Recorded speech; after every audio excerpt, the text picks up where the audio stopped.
بسم اللہ الرحمن الرحیم۔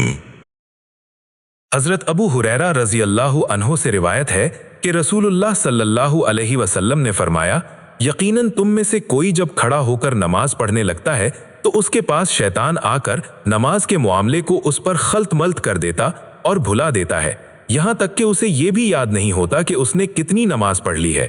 چنانچہ جب تم میں سے کوئی یہ صورتحال پائے تو اسے چاہیے کہ نماز کے اخیر میں بیٹھے بیٹھے 2 سجدے کر لے۔ موطا امام مالک، حدیث نمبر 221۔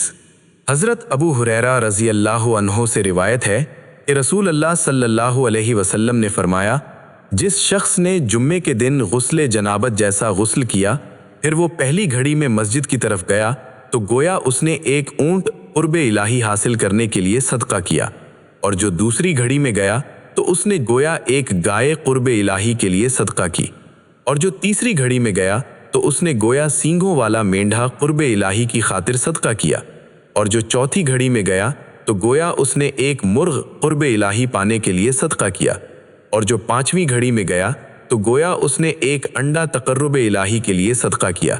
پھر جب امام یعنی خطبہ دینے کے لیے نکلتا ہے تو فرشتے لکھنا بند کر کے خطبے میں حاضر ہو جاتے ہیں اور ذکر الہی یعنی خطبہ جمعہ کی طرف کان لگا دیتے ہیں۔ موطا امام مالک، حدیث نمبر 224۔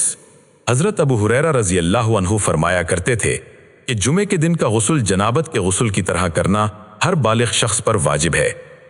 موطا امام مالک، حدیث نمبر 225۔ سالم بن عبداللہ رحمہ اللہ کہتے ہیں کہ رسول اللہ صلی اللہ علیہ وسلم کے صحابہ کرام رضی اللہ عنہم میں سے ایک مہاجر شخص جمعے کے دن آئے۔ اس وقت حضرت عمر بن خطاب رضی اللہ عنہ خطبہ دے رہے تھے، تو حضرت عمر رضی اللہ عنہ نے ممبر ہی پر خطبہ کے دوران میں ان سے پوچھا کہ جمعے کے لیے آنے کا یہ کون سا وقت ہے؟ تو انہوں نے جواب دیا کہ اے امیر المومنین، میں تو بازار سے سیدھا مسجد ہی کی طرف لوٹا ہوں، میں نے آذان سنی تو میں نے اس سے زیادہ اور کچھ بھی نہیں کیا کہ وضو کیا اور مسجد میں آ گیا، میں تو گھر بھی نہ جا سکا۔ تو حضرت عمر رضی اللہ عنہ فرمانے لگے کہ صرف وضو پر ہی اکتفا کرنا یہ بھی تمہارا دوسرا قصور ہے، حالانکہ تمہیں علم ہے کہ رسول اللہ صلی اللہ علیہ وسلم جمعے کے غسل کا تاکیدی حکم فرمایا کرتے تھے۔ موطا امام مالک، حدیث نمبر 226۔ حضرت ابو سعید خدری رضی اللہ عنہ روایت کرتے ہیں کہ رسول اللہ صلی اللہ علیہ وسلم نے فرمایا، جمعے کے دن کا غسل ہر بالغ مرد پر واجب ہے۔ موطا امام مالک، حدیث نمبر 227۔ حضرت عبداللہ بن عمر رضی اللہ عنہما سے روایت ہے کہ رسول اللہ صلی اللہ علیہ وسلم نے فرمایا کہ جب تم میں سے کوئی جمعہ کو آئے تو غسل کر لے۔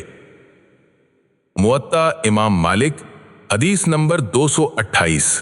امام مالک رحمہ اللہ فرماتے ہیں کہ جس شخص نے جمعے کے روز دن کے شروع ہی میں غسل کر لیا اور وہ اس غسل کے ساتھ غسل جمعہ ہی کی نیت کرتا ہے تو یقیناً یہ غسل اس سے کفایت نہیں کرے گا، یہاں تک کہ وہ جمعے کے لیے جاتے وقت متصل پہلے غسل کرے تو تبھی یہ غسل کافی ہوگا، کیونکہ حضرت عبداللہ بن عمر رضی اللہ عنہما کی حدیث میں ہے، رسول اللہ صلی اللہ علیہ وسلم نے فرمایا، جب تم میں سے کوئی جمعے کو آئے تو غسل کر لے۔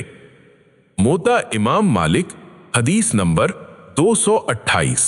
امام مالک رحمہ اللہ نے فرمایا کہ جس شخص نے جمعے کے دن جلدی یا دیر سے غسل کیا جس سے اس کی نیت غسل جمعہ کی ہو، لیکن ہوا یوں کہ غسل سے فارغ ہونے کے بعد پھر اسے کوئی ایسی چیز پہنچ گئی جس نے اس کا وضو ختم کر دیا، تو امام مالک رحمہ اللہ نے فرمایا کہ اس پر اب وضو کے سوا کچھ لازم نہیں اور وہی غسل اس سے کافی ہو جائے گا۔ موطا امام مالک، حدیث نمبر 228۔ حضرت ابو ہریرہ رضی اللہ عنہ سے روایت ہے کہ رسول اللہ صلی اللہ علیہ وسلم نے فرمایا کہ جب تو نے اپنے ساتھی سے یہ کہہ دیا کہ خاموش ہو جاؤ، اس حال میں کہ تمہارے ایسا کہنے کے وقت امام خطبہ دے رہا ہو، تو تم نے ایک لغو حرکت کی۔ موطا امام مالک، حدیث نمبر 229۔ طالبہ بن ابی مالک قرظی رحمہ اللہ سے روایت ہے کہ بے شک لوگ حضرت عمر بن خطاب رضی اللہ عنہ کے زمانے میں جمعے کے دن پہلے سے آ کر نماز پڑھتے رہتے تھے، یہاں تک کہ حضرت عمر رضی اللہ عنہ خطبے کے لیے باہر تشریف لے آتے۔ پھر حضرت عمر رضی اللہ عنہ نکلتے اور منبر پر بیٹھ جاتے اور مؤذن آذانیں دے رہے ہوتے تو طالبہ کہتے ہیں کہ چونکہ ابھی خطبہ شروع نہ ہوتا تھا اس لیے ہم بیٹھے گفتگو کر لیتے تھے۔ پھر جب مؤذن خاموش ہو جاتے اور حضرت عمر رضی اللہ عنہ کھڑے ہو کر خطبہ دینے لگتے تو ہم خاموش ہو جاتے اور ہم میں سے کوئی بھی گفتگو نہ کرتا۔ اس حدیث کے راوی ابن شہاب رحمہ اللہ کہتے ہیں کہ دور فاروقی میں صحابہ و تابعین کے اس عمل سے ثابت ہوا کہ امام کا خطبے کے لیے باہر نکلنا لوگوں کے نماز پڑھنے کو موقوف کر دے گا اور امام کا خطبے میں کلام کرنا لوگوں کے کلام کو موقوف کر دے گا۔ موطا امام مالک حدیث نمبر 230۔ مالک بن ابن عامر رحمہ اللہ روایت کرتے ہیں کہ حضرت عثمان بن عفان رضی اللہ عنہ جب خطبہ دیتے تو اپنے خطبہ میں اکثر یہ کہا کرتے اور بہت ہی کم ان کلمات کو ترک کرتے۔ فرماتے جب جمعے کے دن امام کھڑا ہو کر خطبہ دینے لگے تو توجہ سے کان لگا لیا کرو اور خاموش رہا کرو، کیونکہ بلا شبہ اس خاموش رہنے والے کے لیے جو بہرے پن کی وجہ سے یا خطیب سے دور ہونے کی وجہ سے اس کی آواز نہیں سن پاتا، اس کے لیے بھی اتنا ہی اجر کا حصہ ہے جتنا کہ خاموش رہ کر امام کی آواز سننے والے کو ملتا ہے۔ پھر جب نماز کھڑی ہو اور نماز کے لیے اقامت کہہ دی جائے تو صفیں سیدھی اور برابر کر لو اور اپنے کندھوں کو بھی ایک دوسرے کی سیدھ میں برابر کر لو، کیونکہ یقیناً صفوں کو برابر کرنا نماز کی تکمیل میں شامل ہے۔ پھر حضرت عثمان رضی اللہ عنہ اقامت ہو جانے کے باوجود تکبیر تحریمہ نہیں کہتے تھے، حتیٰ کہ وہ لوگ جن کو آپ نے صفیں برابر کرنے پر مقرر کیا ہوتا وہ آپ کے پاس آ کر بتاتے کہ صفیں برابر ہو گئی ہیں تو پھر وہ تکبیر تحریمہ کہتے۔ پھر جب وہ ان کو یہ بتا دیتے کہ صفیں سیدھی ہو چکی ہیں تو تکبیر تحریمہ کہتے تھے۔ موطا امام مالک حدیث نمبر 231۔ نافع رحمہ اللہ سے روایت ہے کہ حضرت عبداللہ بن عمر رضی اللہ عنہما نے 2 آدمیوں کو دیکھا کہ وہ آپس میں باتیں کر رہے ہیں اور امام خطبہ دے رہا ہے، تو انہوں نے دونوں کو کنکریاں ماری تاکہ وہ چپ ہو جائیں۔ موطا امام مالک حدیث نمبر 232۔ امام مالک رحمہ اللہ کو یہ خبر پہنچی کہ ایک شخص نے جمعے کے دن چھینک مار دی، اس حال میں کہ امام خطبہ دے رہا تھا، تو اس کے پہلو میں موجود ایک شخص نے اسے یرحمک اللہ یعنی اللہ تجھ پر رحم کرے کہہ کر دعا دی۔ پھر اس نے سعید بن مسیب رحمہ اللہ سے اس کے متعلق پوچھا تو انہوں نے اسے اس سے منع کر دیا اور کہا کہ پھر ایسا نہ کرنا۔ موطا امام مالک حدیث نمبر 233۔ امام مالک رحمہ اللہ کہتے ہیں کہ انہوں نے ابن شہاب رحمہ اللہ سے سوال کیا کہ جمعے کے دن امام منبر سے نیچے آ چکا ہو تو اس کے تکبیر تحریمہ کہنے سے پہلے گفتگو کرنا کیسا ہے؟ تو ابن شہاب رحمہ اللہ نے فرمایا کہ اس میں کوئی حرج نہیں ہے۔ موطا امام مالک حدیث نمبر 234۔ ابن شہاب رحمہ اللہ سے روایت ہے، وہ کہا کرتے تھے کہ جس نے جمعے کی نماز سے 1 رکعت پا لی تو وہ اس کے ساتھ 1 رکعت پڑھ لے۔ ابن شہاب رحمہ اللہ کہتے ہیں کہ یہی سنت ہے۔ موطا امام مالک حدیث نمبر 235۔ امام مالک رحمہ اللہ کہتے ہیں کہ میں نے اپنے شہر کے اہل علم کو اسی موقف پر پایا اور اس کی دلیل یہ ہے کہ رسول اللہ صلی اللہ علیہ وسلم نے فرمایا ہے جس نے نماز کی 1 رکعت پا لی تو اس نے یقیناً وہ نماز پا لی۔ موطا امام مالک حدیث نمبر 235۔ امام مالک رحمہ اللہ نے اس شخص کے متعلق فرمایا جو جمعے کے دن ہجوم، رش اور بھیڑ میں پھنس جائے، پھر وہ رکوع تو کر لے لیکن سجدہ کرنے پر قدرت نہ پا سکے، یہاں تک کہ امام سجدوں سے فارغ ہو کر کھڑا ہو جائے یا یہاں تک کہ امام نماز ہی سے فارغ ہو جائے، پھر جا کر اس آدمی کو سجدہ کرنے کا موقع مل سکتا ہو، تو ایسے شخص کے متعلق امام مالک رحمہ اللہ نے فرمایا اگر تو وہ رکوع کر چکا ہو پھر سجدہ کرنے کا موقع پا سکتا ہو تو جب لوگوں کے کھڑے ہو جانے پر وہ سجدہ کر لے، اور اگر وہ امام کے نماز سے فارغ ہو جانے تک سجدہ کرنے پر قادر نہ ہو تو پھر ہمارے نزدیک زیادہ پسندیدہ بات یہ ہے کہ وہ نئے سرے سے ظہر کی 4 رکعتیں پڑھ لے۔ موطا امام مالک حدیث نمبر 235۔ امام مالک رحمہ اللہ نے ابن شہاب رحمہ اللہ سے اللہ تعالیٰ کے اس فرمان کے متعلق سوال کیا، یا ایھا الذین آمنوا اذا نودی للصلاۃ من یوم الجمعۃ فاسعوا الی ذکر اللہ، اے ایمان والو جب جمعے کے دن نماز کے لیے آذان دی جائے تو تم اللہ کے ذکر کی طرف کوشش کرو۔ تو ابن شہاب رحمہ اللہ نے فرمایا کہ حضرت عمر بن خطاب رضی اللہ عنہ اس آیت کو یوں پڑھا کرتے تھے، فَمْزُوا إِلَى ذِكْرِ اللَّهِ۔ موطا امام مالک، حدیث نمبر 236۔ امام مالک رحمہ اللہ فرماتے ہیں کہ اللہ کی کتاب میں اور بھی بہت سی جگہوں پر صحیح کے لفظ اور اس سے بنے ہوئے دوسرے الفاظ سے مراد عمل کرنا یا کوشش کرنا ہے۔ ارشاد باری تعالی ہے، وَإِذَا تَوَلَّى سَعَىٰ فِي الْأَرْضِ، اور جب وہ پلٹتا ہے تو زمین میں فساد پھیلانے کی کوشش کرتا ہے۔ اور اللہ تعالی نے فرمایا، وَأَمَّا مَنْ جَاءَكَ يَسْعَىٰ وَهُوَ يَخْشَىٰ، اور جو شخص آپ کے پاس کوشش کرتا ہوا آیا اور وہ ڈرتا بھی ہے، نیز فرمان ربانی ہے، ثُمَّ أَدْبَرَ يَسْعَىٰ، پھر وہ فساد کی کوشش کرتا ہوا پلٹا۔ اور اسی طرح اللہ عز و جل نے فرمایا، ان سعیکم لشتیٰ، بے شک تمہاری کوشش البتہ مختلف ہے۔ موطا امام مالک، حدیث نمبر 236۔ امام مالک رحمہ اللہ فرماتے ہیں کہ الغرض جس سعی کا اللہ نے اپنی کتاب میں تذکرہ فرمایا ہے، اس سے پاؤں پر دوڑنا اور بھاگنا مراد نہیں، بلکہ اللہ نے تو صرف اور صرف عمل کرنا اور کام کرنا ہی مراد لیا ہے۔ موطا امام مالک، حدیث نمبر 236۔ حضرت ابو ہریرہ رضی اللہ عنہ سے روایت ہے کہ رسول اللہ صلی اللہ علیہ وسلم نے جمعے کے دن کا ذکر کرتے ہوئے فرمایا، اس میں ایک ایسی ساعت، چھوٹی سی گھڑی اور مختصر سا وقت ہے کہ جو بھی مسلمان شخص اسے اس حال میں پالے کہ وہ کھڑا نماز پڑھ رہا ہو اور اللہ سے کچھ مانگ رہا ہو تو اللہ تعالیٰ ضرور اسے وہ چیز عطا فرما دیتے ہیں۔ اور تذکرہ کرتے ہوئے رسول اللہ صلی اللہ علیہ وسلم نے اپنے ہاتھ مبارک سے اشارہ فرمایا جس میں آپ صلی اللہ علیہ وسلم اس گھڑی کے قلیل ہونے کو بیان فرما رہے تھے۔ موطا امام مالک، حدیث نمبر 237۔ حضرت ابو ہریرہ رضی اللہ عنہ سے روایت ہے، کہتے ہیں کہ میں کوہ طور کی زیارت کے لیے اس کی طرف نکلا۔ وہاں میری ملاقات کعب احبار رحمہ اللہ سے ہوئی، جو اسلام لانے سے قبل یہودیوں کے عالم تھے۔ میں ان کے ہمراہ بیٹھ گیا تو انہوں نے تورات سے کچھ بیان کیا اور میں نے انہیں رسول اللہ صلی اللہ علیہ وسلم سے سیکھی ہوئی باتوں کو بیان کیا۔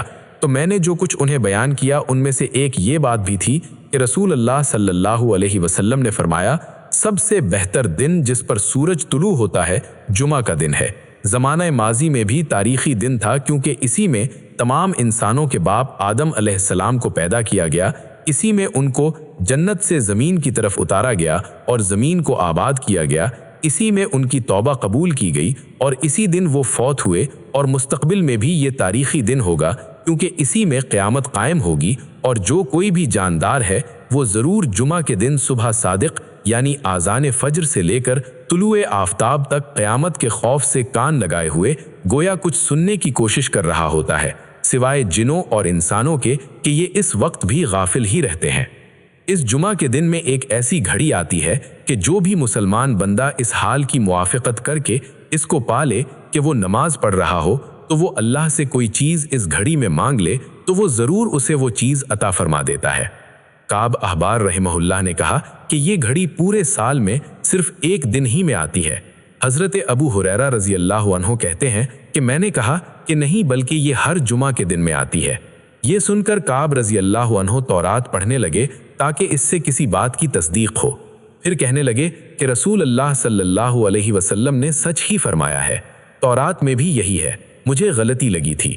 حضرت ابو ہریرہ رضی اللہ عنہ کہتے ہیں کہ پھر واپسی پر میں بصرہ بن ابی بصرہ غفاری رضی اللہ عنہ سے ملا تو انہوں نے مجھ سے پوچھا کہ کدھر سے آ رہے ہو؟ میں نے کہا کہ طور پہاڑ سے آ رہا ہوں۔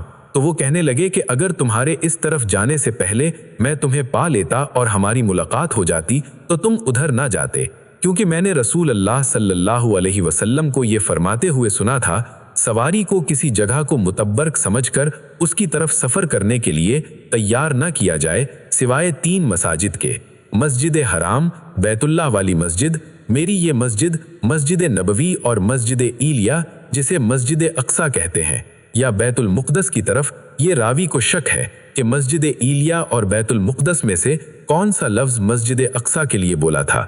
حضرت ابو ہریرہ رضی اللہ عنہ کہتے ہیں کہ پھر میری ملاقات حضرت عبداللہ بن سلام رضی اللہ عنہ سے ہوئی، جو اسلام قبول کرنے سے پہلے یہودیوں کے چوٹی کے عالم تھے۔ تو میں نے انہیں اپنی اس مجلس کے متعلق بتایا جو کعب احبار کے ساتھ ہوئی تھی، اور اس حدیث کا بھی ذکر کیا جو میں نے کعب احبار رحمہ اللہ کو جمعہ کے دن کے بارے میں سنائی تھی۔ میں نے حضرت عبداللہ بن سلام رضی اللہ عنہ سے کہا کہ میری یہ بات سن کر کعب رحمہ اللہ نے کہا تھا کہ یہ گھڑی پورے سال میں صرف ایک دن ہی میں آتی ہے۔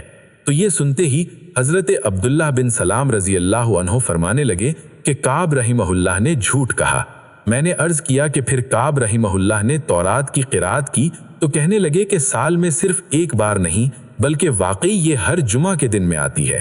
حضرت عبداللہ رضی اللہ عنہ کہنے لگے کہ اب کعب رحمہ اللہ نے سچ کہا۔ پھر حضرت عبداللہ رضی اللہ عنہ کہنے لگے کہ یقیناً مجھے علم ہے کہ وہ کون سی گھڑی ہے۔ حضرت ابو ہریرہ رضی اللہ عنہ کہتے ہیں کہ میں نے ان سے عرض کیا کہ مجھے اس گھڑی کے متعلق خبر دیجیے اور بخل سے کام نہ لیجیے۔ حضرت عبداللہ رضی اللہ عنہ فرمانے لگے کہ یہ جمعہ کے دن کی آخری گھڑی ہے۔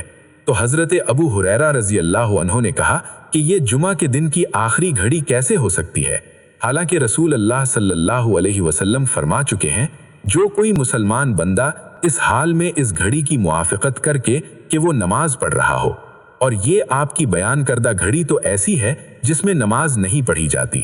عبداللہ بن سلام رضی اللہ عنہ نے فرمایا، کیا رسول اللہ صلی اللہ علیہ وسلم نے نہیں فرمایا کہ جو شخص کسی مجلس میں نماز کا انتظار کرتے ہوئے بیٹھا رہے تو وہ نماز ہی میں شمار رہتا ہے یہاں تک کہ نماز پڑھ لے اور فارغ ہو جائے؟ حضرت ابو ہریرہ رضی اللہ عنہ نے کہا کہ کیوں نہیں، واقعی رسول اللہ صلی اللہ علیہ وسلم یہ بھی فرما چکے ہیں۔ تو حضرت عبداللہ رضی اللہ عنہ کہنے لگے کہ پس اس کا یہی مطلب ہے۔ موطا امام مالک حدیث نمبر 238۔ یحییٰ بن سعید رحمہ اللہ سے روایت ہے، ان کو یہ خبر پہنچی کہ رسول اللہ صلی اللہ علیہ وسلم نے فرمایا، تم میں سے کسی کا کیا نقصان ہوگا اگر وہ اپنے روزمرہ کے کام کاج کے کپڑوں کے علاوہ جمعے کے لیے 2 خاص کپڑے بنا لے۔ موطا امام مالک حدیث نمبر 239۔ نافع رحمہ اللہ سے روایت ہے کہ حضرت عبداللہ بن عمر رضی اللہ عنہما جب بھی جمعے کے لیے جاتے تو تیل اور خوشبو ضرور لگا لیتے تھے، الا یہ کہ وہ حالت احرام میں ہوتے۔ موطا امام مالک حدیث نمبر 240۔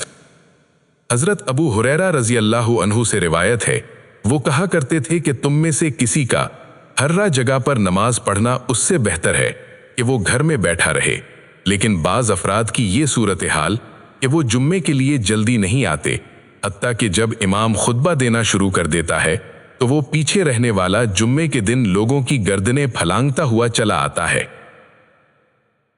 موطا امام مالک حدیث نمبر 241۔ امام مالک رحمہ اللہ نے فرمایا کہ ہمارے نزدیک یہ طریقہ اور سنت ہے کہ جمعے کے دن لوگ اس وقت امام کی طرف رخ کر کے بیٹھیں جبکہ وہ خطبہ دینے کا ارادہ کرے، خواہ وہ قبلہ کے قریب والی دیوار کی جانب منہ کیے بیٹھے ہوں یا کسی اور جانب۔ موطا امام مالک حدیث نمبر 241۔ دہاق بن قیس رحمہ اللہ نے حضرت نعمان بن بشیر رضی اللہ عنہ سے دریافت کیا کہ رسول اللہ صلی اللہ علیہ وسلم جمعے کے دن یعنی نماز جمعہ میں سورہ جمعہ کے بعد کون سی سورت پڑھا کرتے تھے، تو انہوں نے کہا کہ آپ صلی اللہ علیہ وسلم سورہ ہل اتا کا حدیث الغاشیہ پڑھا کرتے تھے۔ موطا امام مالک حدیث نمبر 242۔ امام مالک کو یہ خبر پہنچی کہ حضرت عبداللہ بن عمر رضی اللہ عنہما جمعے کے دن احتبا کیا کرتے تھے، اس حال میں کہ امام خطبہ دے رہا ہوتا تھا۔ موطا امام مالک حدیث نمبر 243۔ صفوان بن سلیم رحمہ اللہ سے روایت ہے، امام مالک رحمہ اللہ فرماتے ہیں کہ مجھے معلوم نہیں کہ وہ اسے رسول اللہ صلی اللہ علیہ وسلم سے نقل کرتے ہیں یا نہیں۔ کہا کہ جس نے بغیر کسی عذر اور بغیر کسی بیماری کے 3 دفعہ جمعہ چھوڑ دیا تو اللہ اس کے دل پر مہر لگا دیتے ہیں۔ موطا امام مالک حدیث نمبر 244۔ جعفر بن محمد رحمہ اللہ المعروف امام جعفر صادق رحمہ اللہ اپنے باپ محمد رحمہ اللہ المعروف امام باقر رحمہ اللہ سے روایت کرتے ہیں کہ رسول اللہ صلی اللہ علیہ وسلم نے جمعے کے دن 2 خطبے دیے اور ان دونوں کے درمیان بیٹھے۔ موطا امام مالک حدیث نمبر 245۔